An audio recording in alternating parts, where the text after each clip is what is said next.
मध्य प्रदेश की मोहन सरकार ने आज प्रदेश के मेधावी विद्यार्थियों को स्कूटी और लैपटॉप की सौगात दी। शैक्षणिक सत्र 2023-24 के टॉपर्स लगभग एक साल से इस सौगात का इंतजार कर रहे थे, जो कि आज जाके खत्म हुआ।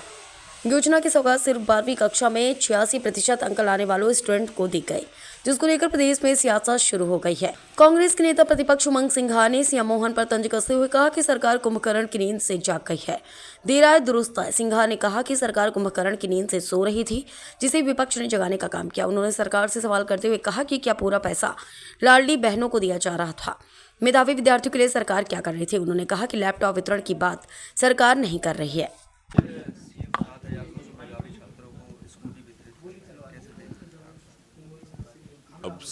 मेरे ख्याल से बच्चों का शिक्षा सत्र खत्म होने पे है और सरकार जागी है तो क्यों जागी?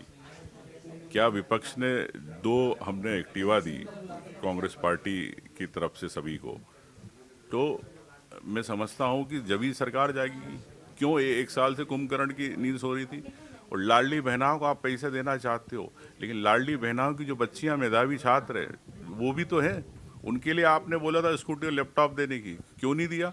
उनको क्यों भूल जाती? तो सरकार, मैं समझता हूं कि ठीक है, देर आए दुरुस्त आए, लेकिन ये योजना पूरे 5 साल रहे, ऐसा मैं समझता हूं कि आज मोहन यादव जी को घोषणा करना चाहिए। आपने सबसे पहले स्कूटी बांटी, आपने पहल भी करी, इसको किस तरह से देखते हैं? क्या लगता है कि कांग्रेस देखिए, मैं इसको कभी कुछ कार्य ऐसे होते हैं, मैं कभी उसको राजनीतिक रूप से नहीं देखता हूँ। मैं समझता हूँ कि जो बच्चे पढ़ते हैं वो भविष्य है हमारे प्रदेश के, उन्हें राजनीति से कोई मतलब नहीं रहता। सामान्यतः अपनी पढ़ाई और स्कूल रहता है। तो जनहित के अंदर कोई भी पार्टी हो, अगर इस प्रकार की योजना बनाती है तो उसको जनहित के अंदर सोशल वर्क के रूप में लेना चाहिए। लेकिन भारतीय जनता पार्टी हर इवेंट को भाजपामय और राजनीति करती है, तो ये उनकी मानसिकता का परिचय है।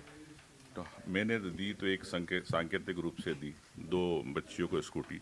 तो मैं समझता हूँ कि जन भावना होना चाहिए जब इस क्षेत्र में आए हो।